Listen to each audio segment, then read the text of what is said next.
What's going on, YouTube? I know there's a time where you have had a goal or you've had a dream that you were adamant about fulfilling and reaching that goal, but there was a problem. And that problem was accountability, your accountability with yourself. Now, today, I want to touch on a goal, dream that I've had for since I was a child. This is probably the longest dream that I have that I set for myself, the longest goal that I set for myself, and going into my progression and how I tried to start going through this goal and how I tried to be able to bring this dream to fruition. So I'm over here on this side of town. Come on over here, try to clown. I never pipe down. If they weren't coming for me, then they definitely coming for me now. Use your common sense. Why is NASA Park Department of Defense? They divided up the seas into 33 degrees, feeding kids masonry. Bro, be careful what you read. Flatline. There's no superior bloodline. Flatline. You got me once, but that died. Ay, boy. I wanted to start a vlog. And this vlog it was called Vette Vlogs. And the reason why is because this dream that I had, this goal that I had, was to be able to finally be able to buy my own or have my own dream car, the Corvette. And this has been a goal that I've had, a dream that I've had since I was a kid, and I love this car. It's I had to jump over some European supercars, but it all kind of settled back with the Corvette, and it's a beautiful, great piece of American machinery, and it's a great car. And because being a sports car and the caliber that it is, it makes it even more better that it's an American car. So I always loved this car.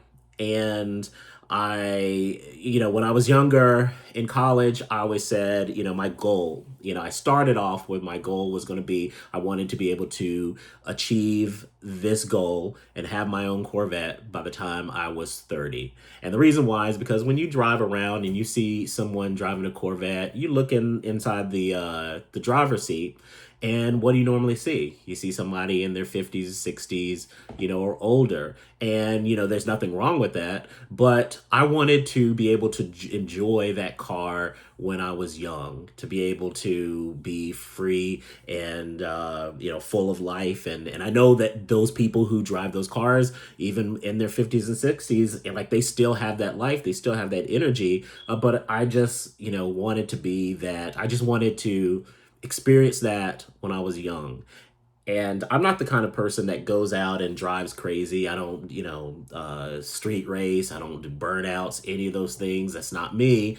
I just wanted to enjoy a great car, a great American sports car like the Corvette. So that's why I wanted to own it by I was 30, by the time I was 30. And I would always joke with my roommate when I was in college, and whenever I would see him after, he graduated and I graduated and kind of moved from each other, and we would see each other, and he would ask me, you got your Corvette yet? And I'd be like, no, not yet. But eventually I got to the point where had already reached that deadline of 30, and time had passed. I didn't have my Corvette. So, I still kept it in my dream as far as what I wanted to accomplish. Now, after, life kind of went through, I got married. I had my first child, and then I had just had my second child, and life was great.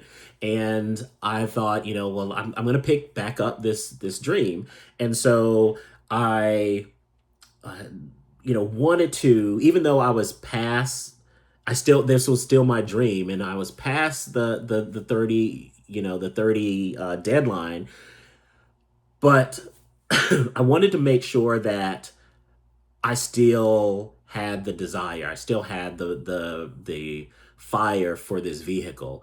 But there's really only one way to see if I've got that. And I wanted to find out if I go to pursue this vehicle, is it going to be worth it? Am I going to feel, am I going to regret this purchase? Am I going to love it like I've always felt like I would? So there was only one way to find out, other than buy it, because I didn't have the money to afford it. But the thing that I could do was, and what I decided to do was, I decided to rent a Corvette. Now, I had test driven Corvettes before, but I've never spent a significant amount of time in it. I just wanted to make sure that, spending a lot of time in there in different situations, how I was going to feel in that car. Because at that time I had a Camaro, and I wanted to kind of see what was the difference between the two cars and see if I would just be okay and happy with the Camaro. So this was in 2017, and my father had passed away, and he lived in Chicago. So I had to drive up to his house, and I pick up some of his things and bring it back. So I decided to rent a Corvette and make that trip. So rented the car, shout out to Thrifty at the Orlando International Airport branch. I rented it. I had to drive to North Carolina, take care of some business, and then I drove up to Illinois, and then I drove back. So when I made that trip, this was me starting my vet vlog. So I tried to make some content while I was making my trip back. I was up there for a few days, and after driving down the highway, driving in some back roads, country roads, driving in traffic, in what do you call it, in the stop and go traffic. I wanted to be able to experience that before I gave my review and how I felt after driving it. So my content was from me driving back. Sadly, after that, life happened again, and things started to kind of spiral out of control with some things that went on in my life, and so I went through a divorce, and so that put a halt on my vet vlogs and that goal to achieve, to get my Corvette. So sadly, I had to put it on the back burner because being able to fight for my children, to keep them and then be able to take care of them, and having a house to live in, that was kind of more important. So I had to, put that dream aside, and so I could come back to it later. And even though, and I still had that content that I made and collected from the trip, and it's not a lot of content, but I did keep that, and I wanted to eventually, once I started my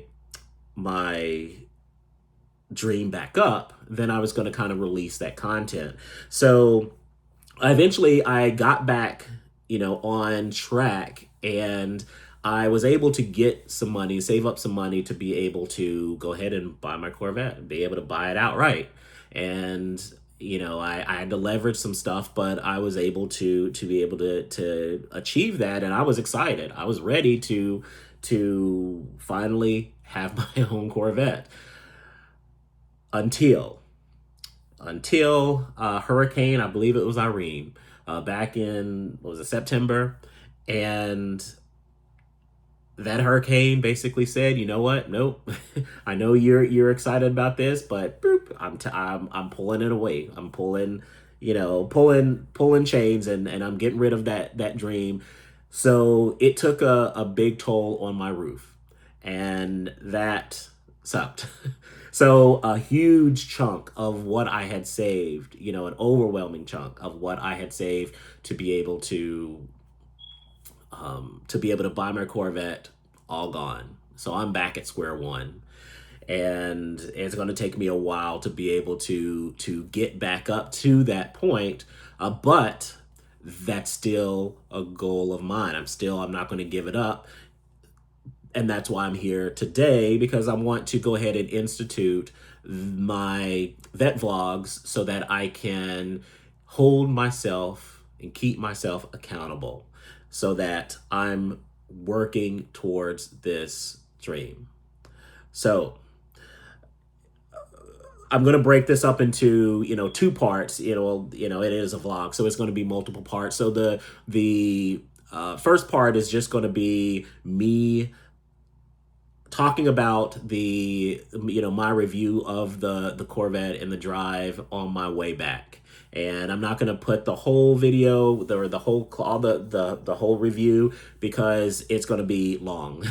It's going to be way too long. We'll be looking at like a video that's over an hour, and it's just going to be a lot of me giving my own personal opinion, because I'm not a Corvette guru, and I'm not an automotive guru, so my information is limited. So if you are you're thinking about a Corvette, and you're interested in the car, you love the car, and you're trying to figure out whether or not you want to, if you're in my situation, a similar situation as me, and you're like, hey, should I pull the trigger on it? Should I do? Then maybe this might be a review or a vlog that's going to interest you. But if you are wanting to know like specs and the ins and outs of this vehicle, I am not going to be able to do that, because it is not my expertise. And those are things that I've been doing as time has gone on. I'm learning more about the car, but especially at this time, which back in 2017, it's just what it is. So without further ado, me back in 2017.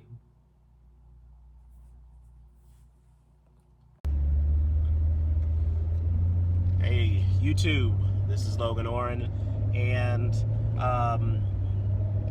this video, I'm just kind of giving I guess a general impression of what I think about the Corvette and the time that I've had driving so far.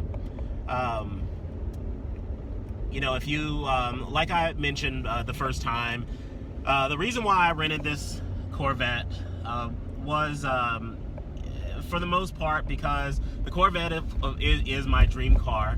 It's a vehicle that I have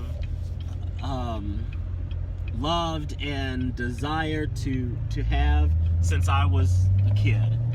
And throughout the years, it has been one of those those vehicles that when you see it, it just gives you this feeling of this has got to be one of the greatest cars, or the greatest car in the world.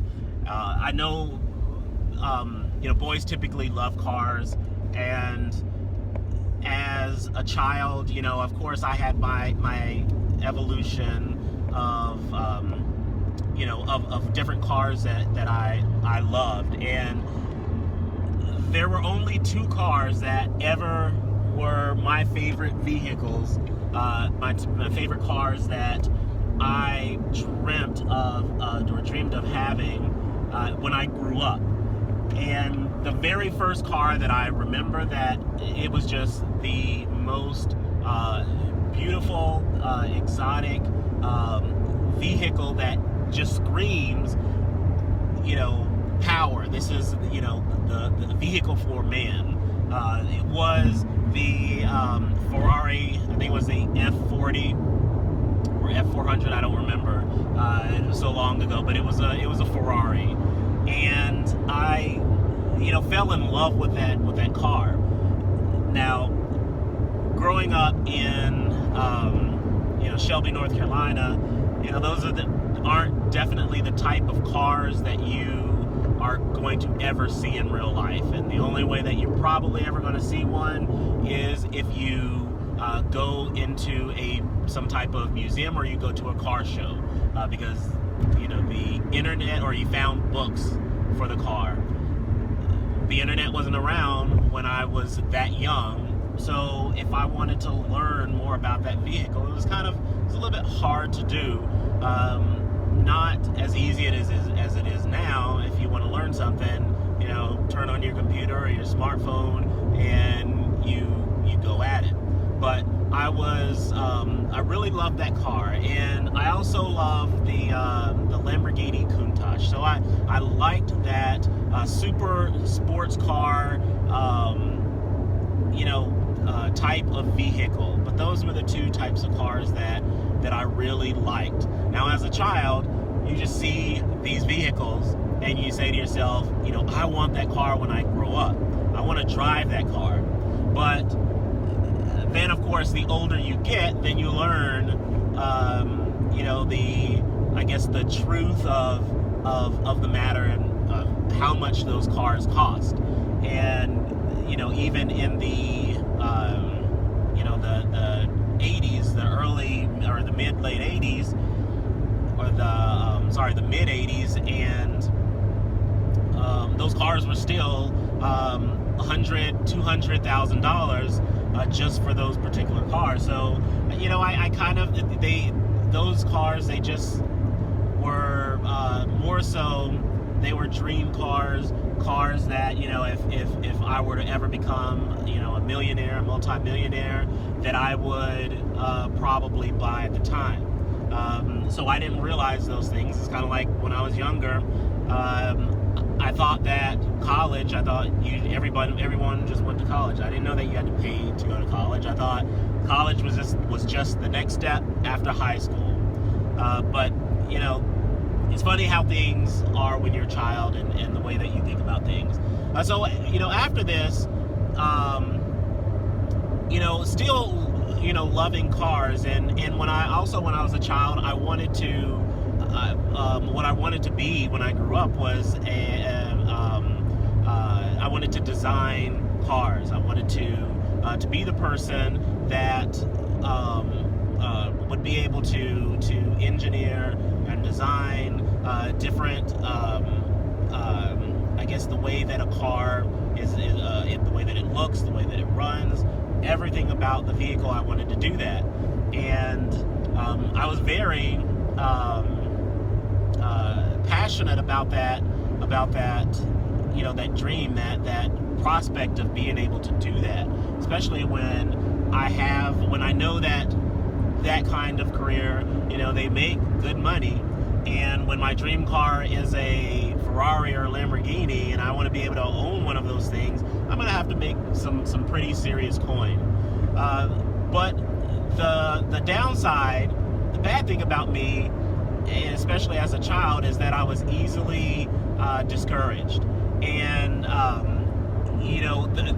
as sad as it sounds, there was one incident that changed my mind from me wanting to be, for me to be able to design cars. And that was, I used to love to draw when I was a child.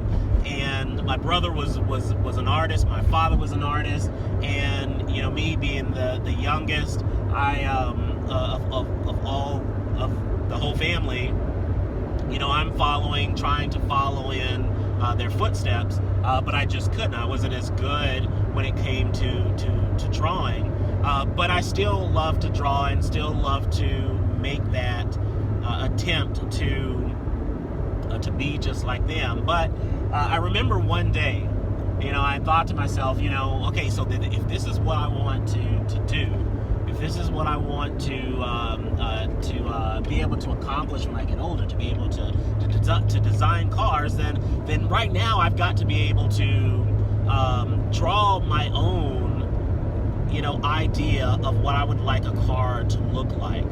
And so I wasn't able to really draw things freehand. So what I typically had to do is I had to look at a picture, and then I could draw based off of that. and change things as I needed to. But I remember I saw this car on a folder, and it was a sports car. So I wanted that to be the basis of the car that I was going to design. And when I tried to draw it, I couldn't do it. And I didn't trace, so I wasn't going to trace it. But I tried to draw just the body, the frame of the car. I couldn't do it, and it just looked horrible. So I couldn't even get the foundation of the vehicle to then make the changes to create this vehicle that I wanted to design. And because I failed at this one thing, I just said, I can't do it. I just can't do it. And if I can't draw, how am I going to be able to design a vehicle? How am I going to design the next generation's dream car? And so because of that, I gave up, and I just left it at that. And I changed my mind. I just decided, hey, maybe being an automotive engineer is just not my thing. And then, even though I still had it in the back of my mind, but I think what the big killer was that, being an engineer, you've got to be really good at math. And I was garbage when it came to math.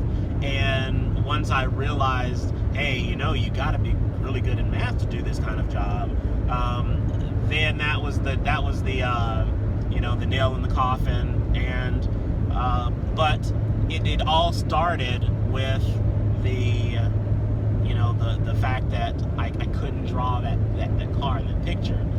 So it's a shame how things go in our lives that make us decide to do things and makes us decide to not do things.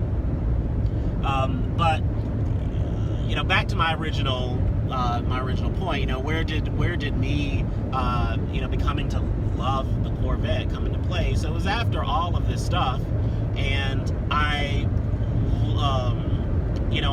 realized that, okay, owning a Ferrari or Lamborghini is not going to be obtainable for me, based on what I want to do. So I just kind of gave up, for a while. And then one day, one year, my mom bought me, that was a Ferrari. Later on, one year I bought I bought what was it? I'm trying to think of what it. No, actually, someone did buy. My mom bought me a car that you had to put together, and it was a Corvette. And I put the car together. It was an easy one. It wasn't the ones where you have to paint it, where you have to assemble every single part, and have the stickers, and then paint the parts, and then paint the body of the car. Now, it wasn't one of those, but it was a vehicle that was just disassembled, and you just had to take the parts of the car and then just snap them together, and it was a Corvette.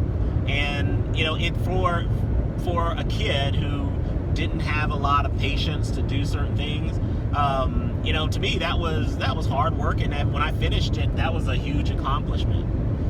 And when I finished it, I sat back and I looked at this vehicle that I just put together, and I thought, this is a really good-looking vehicle. And because it was a Corvette, or not because it was a Corvette, but that vehicle stuck in my mind for a long time. And then and it became the vehicle that I I loved the sports cars. Now there were other vehicles that that I thought about.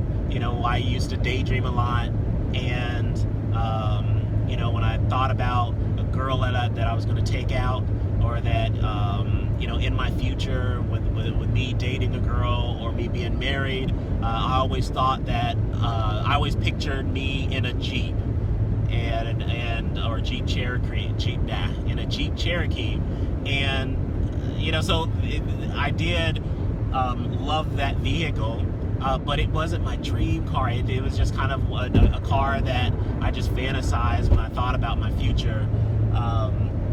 But the Corvette, became that vehicle that was that epitomizes what men like. Those power cars, those fast sports cars.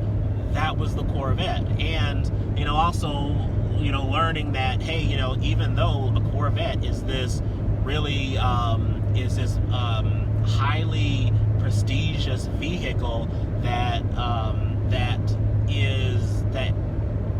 is above above the elite group of sports cars, it's also an obtainable vehicle. It's not something that you have to be a millionaire in order to own. And so I knew, because of that, I knew that it was something that I really wanted to have. I really wanted to own. And so there, from that established my love for the Corvette.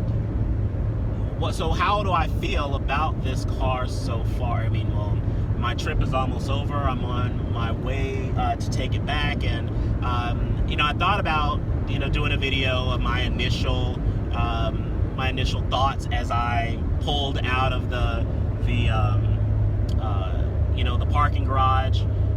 But because it was so late and I was already so behind schedule, I figured, I'll just make a video later after I've driven the car, talk about what my initial thoughts were and how I feel about the car now. And so I'll talk about some of those things right now. Now, I have test-driven Corvettes before. I was really serious about buying one around January, February of this year, and I went to a couple of dealerships, and the place where I bought my Camaro, I went back to that dealership, and I drove a 2016. It wasn't a 17. It was a used 2016 3LT Stingray. And when I drove it, one of the big things one of the fears that I had before I even got in the car was the way that it feels when you're inside. Your view, your vision, your ability to see around the vehicle and outside of the vehicle. And I had gone to some dealerships, and I'd sit in the car and close the door just to see how it feels, and I felt really claustrophobic, and that I couldn't really see. And it brought up memories of the way that I felt when I sat in, what do you call those cars? The Challenger. And when you sit in a Challenger, those of you who've never been in one, it feels like it's very difficult to see around the car and outside of the car, and you feel like you're enclosed in this box with very tiny holes. And I it almost like you're in a race car. And so I had those thoughts and those feelings that, hey, this is kind of tight, and it's kind of restrictive in your vision in this kind of car. So when I test drove it, that was the biggest concern that I had. But when I pulled out of the dealership, it wasn't that bad. You know, I had pretty good field of view. Even though the back window was relatively small, you can see relatively well. I mean, it is still pretty difficult. You are kind of hindered in what you can see, but it doesn't hamper your vision to the point where it's so bad that you just can't operate the vehicle, of course.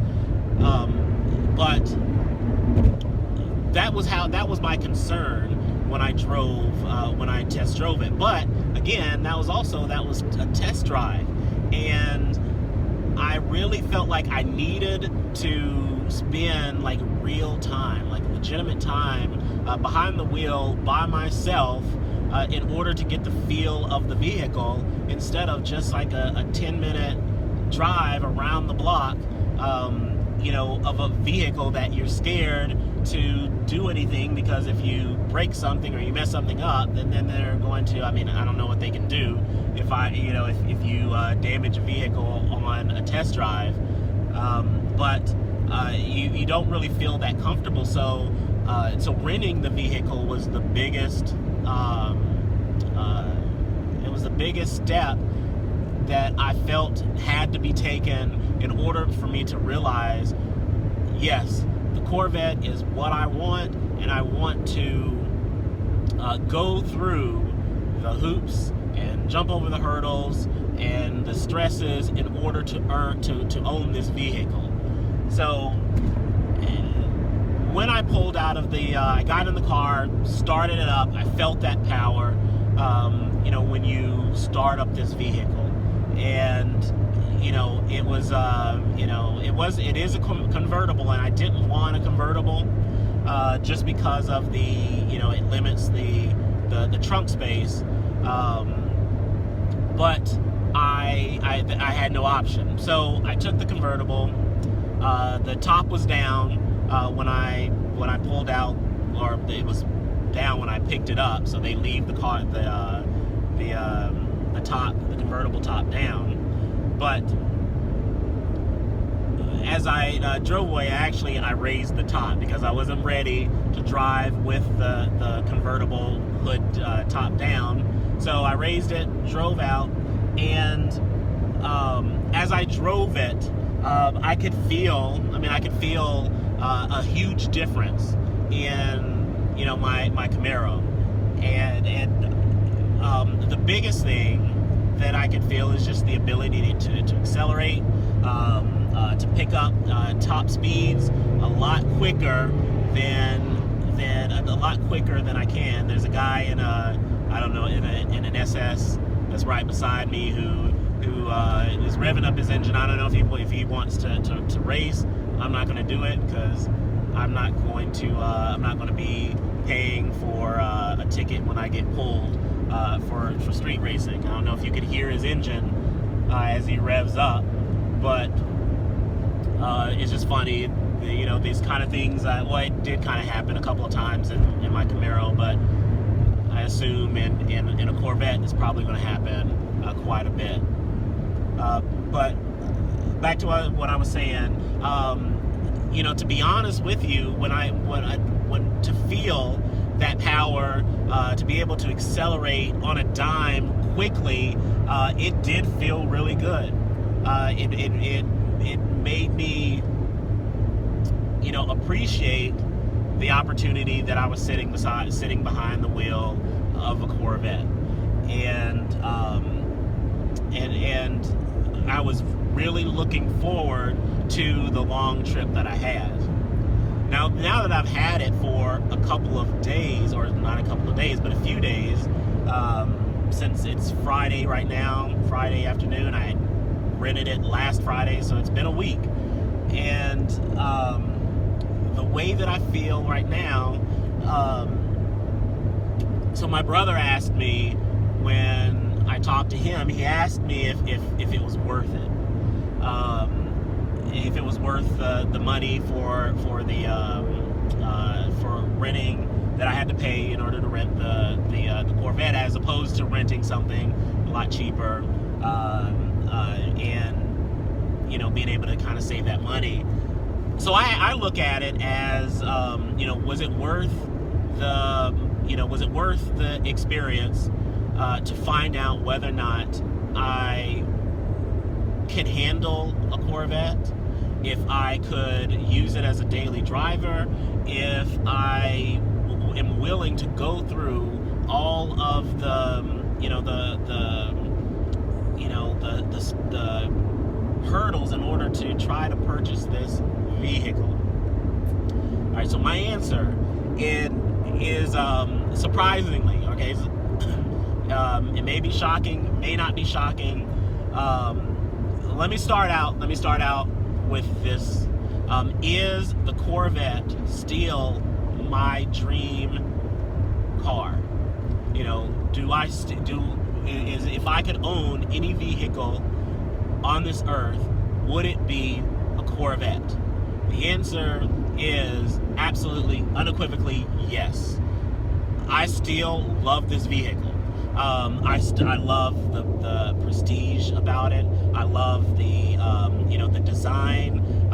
One of the reasons why I don't really want to go back to buying a C6 or a C5 is because the design for the C7 it has this more aggressive look to it, and it is one of the things that really when I looked at, okay, now I think I'm ready to get it to buy a Corvette.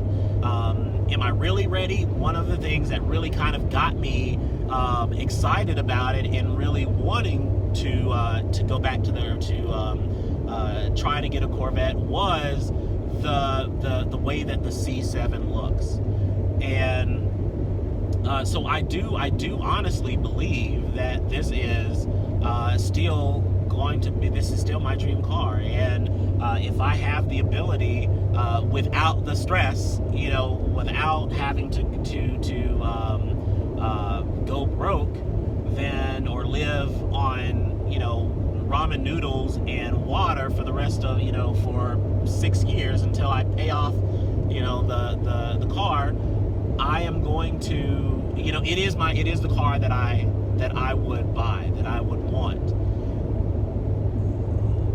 Do I feel like do I feel like it's worth, which is the question of the day, do I feel like that this car is worth going through all of that? Honestly, I have to say that my answer is kind of no. Even though I do love this car, I honestly felt like after a while, after about a day of driving the car, I felt like I was kind of still driving my Camaro, because there's so many things that are similar, to each other. They're both kind of sports cars. So it's not like I'm like when I went from my Avenger, which was the car that I had before. It wasn't like going from the Avenger to the Camaro, or let's say driving my wife's journey to driving a Camaro or driving a Corvette, where I can clearly feel the power and the performance of the vehicle. I don't see any of that. Not that I don't see any of it, but it's not as evident when you're going from the Camaro to the Corvette. I didn't take the car through its to its threshold. I got it to 100 miles an hour one time. A couple of times I got it to the 90s, but that's it. Because I felt like driving a similar type of car, not the same. It's definitely not the same, but I felt like it's similar enough that I really didn't feel like I was driving a different car, unless I had the hood down. I mean, the top down. But those were parts of the vehicle that, or some of the things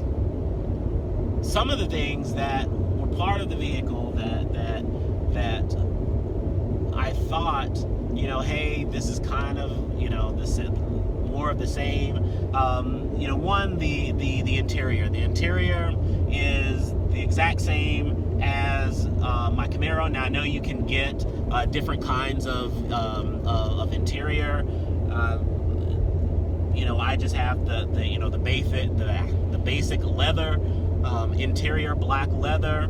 So as I'm looking around inside the car, it looks for the most part, the same. Now things are structured a little bit differently, but ultimately, it has the same structure, the same foundation.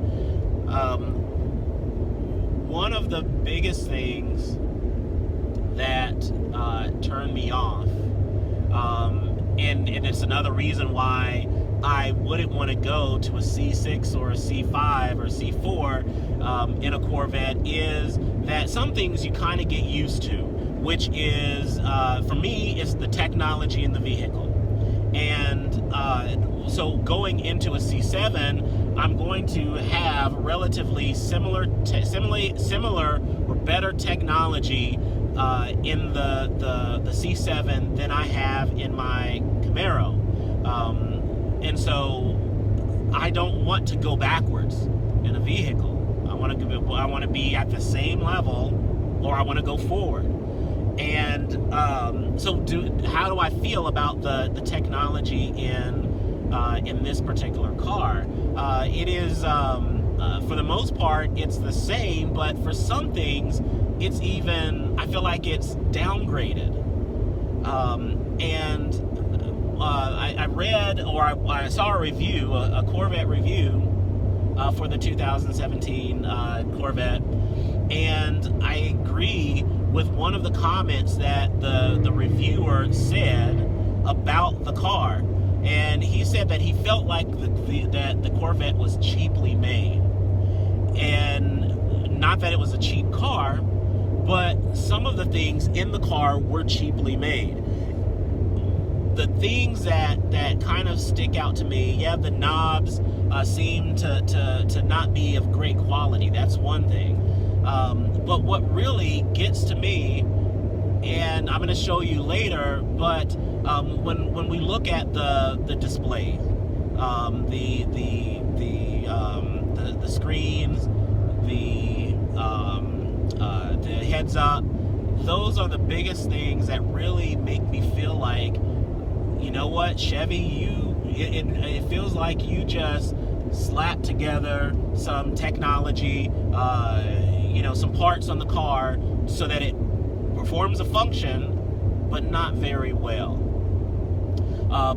So one thing that I think looks gorgeous is the dash display, the speedometer. Having that screen where you can view the speedometer. I'll be honest, I haven't flipped through the different options. Once I got it to the speedometer, and I'll show it later, I stuck with that, and I didn't do a lot with the tinkering of the display on the dash. But it looks really nice.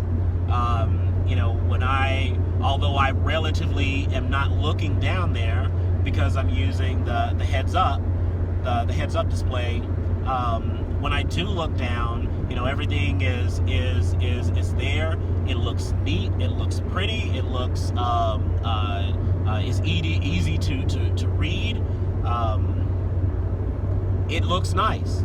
I feel like some work was done, like some effort was put into the dash display. Now, looking at the heads-up display, all right. This, even when I did when I test drove the car, and I knew that to expect it, but when I compare the heads-up display display from the Corvette to my Camaro, it's like almost like it's night and day. When you look at the heads-up display for the Camaro, I mean, everything, it looks sharp. The display, the images look really sharp. The font looks nice. It's, you know, colorful. It's bright. It's easy to see. It just looks really well, and it looks like it was that the equipment, in order to display that information, that it was top-notch. Equipment, and when I look at the Corvette and the heads-up display for the Corvette, it looks dull. It looks bland, kind of like grayscale. You can't really get it to it's not bright. Even when you look at when you turn up the brightness, you know, to make it more visible, it's still not very bright. And so it just looks like bleh. And I know you don't want to have things be the same from car to car, but you still want to have the same, you know, the same effort and feel when you're looking at a heads-up display. And I feel like using the heads-up display in the Camaro is a lot more enjoyable and inviting than looking at the heads-up display in the Corvette. You know, so, you know, because, you know, of that, sometimes I find myself looking at the speedometer instead of looking at the heads-up display, because, I mean, it's not what I'm used to, and I don't know if it's an issue of it just not being what I'm used to, or if it just really is that much behind. And I'm going to show you a clip. I'm going to show you some clips about how it looks like, and then I'm going to compare it to my car. You know, when I get home, I'm going to take some videos and I'm going to put it in there. The next thing is the display, the screen display. I am so disappointed in the options that you get for the Corvette. And it's not that it doesn't work. It's not that it's just bad, but it's like the interface. It just looks boring compared to the my Camaro, and I'll show you what it looks like as you cycle through different apps and different options on my Camaro, and as you can see it here on the Corvette. But it just does not look very appealing to me. It just looks like it looks like kind of like a computer desktop, where it just has little icons and there's nothing else, and that you just click on the icons, but that's it. There's no I won't say there's no rhyme or reason, but there's just nothing to make it look appealing. And is that a nitpicky thing? Maybe it is. But as I look at the different the different options, I guess I would want for an infotainment system on a Corvette, on a $50,000, $60,000, $70,000, $80,000, $90,000 vehicle, I would expect a little bit more from what they're providing. Okay, so you have your and I'll go through these options in the video. But as we can see, or as I can see, and you'll see later, all there is, you have your audio, which you go through, and I mean, it's standard. If you have your MP3 player set up or your phone set up, then you can kind of control it through that, or maybe you have the ability to save songs on in the computer for the car, and that's what you're controlling for that. For the phone, I mean, there's nothing specific about the phone, icon. You click on it, and it takes you to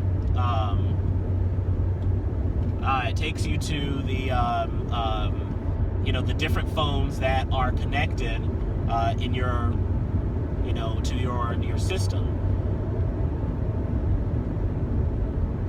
You can view your contacts, your recent calls. You've got the keypad where you can kind of dial from the screen, which that's actually a cool touch, cool addition, because I don't think that's in my Camaro, but that is pretty nice. The navigation, which the navigation really does not, I mean, it just doesn't look that great. It's very simple, it's very bland, and for something, like I said before, for a 60,000+ vehicle, you should be getting more. You do have the text option, which that's not on my car. It's not in my system, infotainment system. But me texting or voice texting, is not what I do when I'm driving. So I'm not receiving emails and different texts. It's just not something that brings, stands to my attention. If you're a business person and that is important to you, then hey, that might be something that is really important to you. You have the OnStar, which is, if you use OnStar, then that's good. I don't, so it's not really important. You have the camera option, which is where you can switch through your camera when you're backing up, your parking camera where you're driving forward.